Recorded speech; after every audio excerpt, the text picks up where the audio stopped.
तो फ्रेंड नमस्ते जी, सत श्री अकाल, अस्सलाम वालेकुम। कैसे हैं आप लोग? अच्छे हैं ना? उम्मीद करती हूँ सभी लोग काफ़ी अच्छे होंगे, अपने घरों में सेफ होंगे, सभी की फैमिली जो है ना वो काफ़ी अच्छी होगी प्यारे दोस्तों। तो आज हम आप सभी के लिए बहुत ही अच्छे वीडियो लेके आए हैं, जो कि काफ़ी ज़बरदस्त है और जिनको देख के ना काफ़ी कुछ सीखने को मिलता है। बिना जान की परवाह किए बगैर उन्होंने अपने ईमान पे काम किया। तो आज हम उनका नाम बताने वाले हैं, हज़रत बिलाल का मतलब वाक़या सुनेंगे हम फ्रेंड्स, बहुत ही काफ़ी इंटरेस्टिंग होने वाला है। वो अज़ान देते थे फ्रेंड्स, तो अज़ान की पुकार करते थे, तो काफ़ी अच्छा लगता था फ्रेंड्स। तो चलिए आज हम इनकी वीडियो पे देखेंगे कि क्या बताया, इनका वाक़या क्या है फ्रेंड्स। तो बहुत ही ज़्यादा सुकून मिलता है ना ऐसा इस्लामिक वीडियो देख के, और उसके बारे में रिएक्शन दे के ना काफ़ी सौभाग्यशाली खुद को समझते हैं फ्रेंड्स। तो इसी उम्मीद के साथ चलिए अब हम वीडियो स्टार्ट करते हैं। एंड मेरे बिहेवियर में काफ़ी कुछ चेंजेस आ गए हैं, बिकॉज़ और ज़्यादा अच्छा सोचने लगी हूँ, बहुत ही ज़्यादा नॉलेज भी गेन करने लगी हूँ, जान चुकी हूँ कि इस्लाम कैसा है। तो चलिए फ्रेंड्स अब इस वीडियो पे हम देखते हैं कि क्या बताया गया है। हज़रत बिलाल का बयान देखेंगे हम कि उन्होंने क्या, उनका वाक़या है। उमैया इब्ने खलफ मक्के के सरदारों में से एक अहम अच्छा, सरदार था, जो अहम कुफ्र और शिर्क सरदार। का बहुत बड़ा पेशवा और इस्लाम और मुसलमानों के हक में रूए जमीन का एक बहुत बड़ा शैतान था। एक दिन उसको पता चला कि उसके किसी गुलाम ने बुतों को पूजने से इनकार करके किसी और को माबूद बना रखा है। उसने ओह! गुलाम को फौरन बुलाकर ये पूछा कि मैंने सुना है कि तुमने कोई और माबूद बना लिया है, सच सच नाबूद बताओ क्या कि तुम होता? किसकी इबादत करते हो। गुलाम ने कहा कि मोहम्मद सल्लल्लाहु अलैहि वसल्लम के खुदा की। उमैया गुस्से से लाल पीला हो गया और कहने लगा कि मोहम्मद की खुदा की परस्तिश करने का यह मतलब हुआ कि तुम हमारे मुकद्दस बुतों के दुश्मन बन गए हो। सीधी तरह राह पे आ जाओ, ओह! वरना जिल्लत के साथ मारे जाओगे। मैं ये हरगिज बर्दाश्त नहीं कर सकता हूं कि तुम बुतों की पूजा करने वाले के गुलाम रहकर मोहम्मद के खुदा की परस्तिश करो। वो गुलाम जो तौहीद का सच्चे दिल से शेदाई हो चुका था, उसने जी। बेधड़क उमैया को जवाब दिया कि मेरे जिस्म पर तो तुम्हारा जोर चल सकता है, लेकिन मैं अपना दिल और अपनी जान मोहम्मद सल्लल्लाहु अलैहि वसल्लम और उसके खुदा के पास रख चुका हूं। अब अल्लाह की इबादत ही मेरी जिंदगी का मकसद है और तुम्हारे खुद से बनाए हुए बुतों को पूजना मेरे बस की बात नहीं है। ये जवाब सुनकर उमैया बिन खलफ गैज़ व गज़ब से दीवाना हो गया। एक गुलाम ने उसे बेधड़क जवाब दे दिया था। उसने कड़क कर कहा कि अच्छा, तो फिर अपनी बेदीनी का मजा चख, देखूंगा मैं कि मोहम्मद और उसका खुदा तुझे कैसे बचाते हैं। उमैया के तशद्दुद शुरू हो गए। मक्का की जमीन गर्मी के सबब बड़ी मशहूर थी। उमैया अपने अच्छा। गुलाम को दोपहर की तपती धूप में जमीन पर लिटाकर सीने पर भारी पत्थर रख देता था कि वो करवट ना ले सके।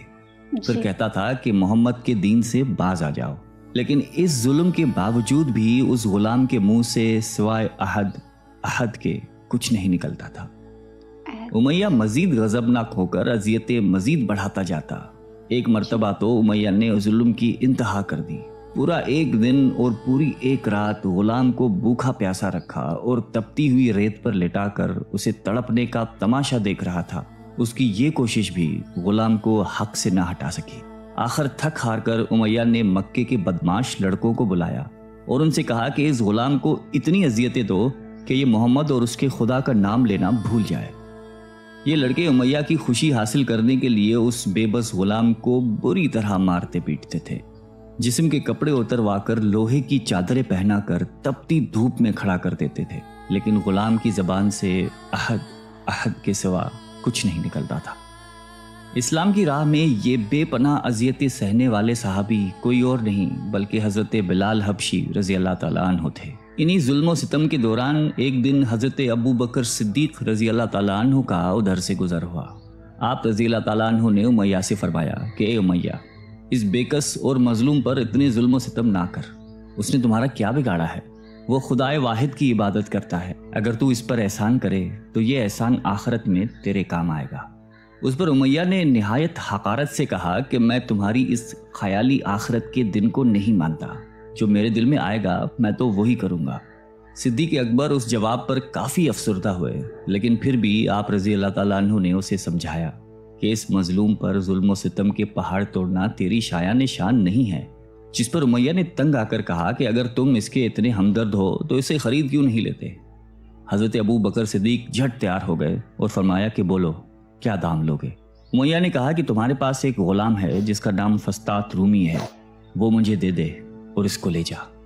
हज़रत अबू बकर सिद्दीक़ रज़ी अल्लाह ताला अन्हु फ़ौरन ही राज़ी हो गए, जबकि उमैया का ख्याल था कि फस्तास एक निहायती कारामत गुलाम है जिसकी कीमत ज़्यादा है और हज़रत अबू बकर सिद्दीक़ रज़ी अल्लाह ताला अन्हु उसे देने से इनकार कर देंगे।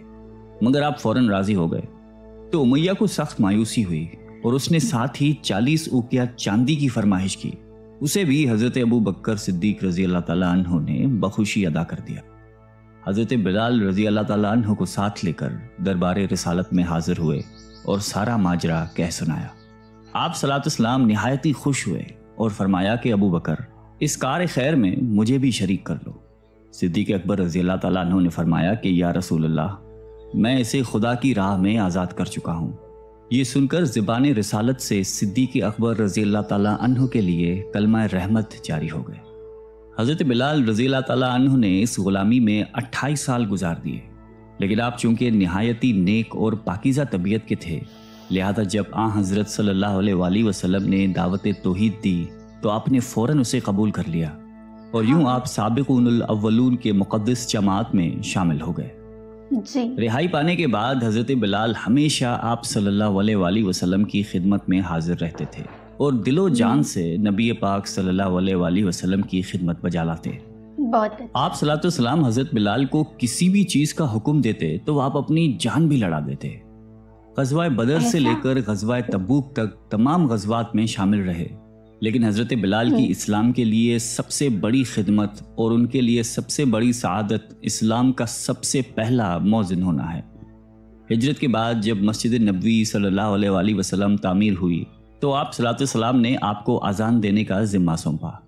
आपकी आवाज़ निहायती दिल नशीं थी और उसमें एक ऐसी तासीर थी कि अजान की आवाज़ सुनकर लोग सब काम छोड़ छाड़ कर मस्जिद की तरफ दौड़ते।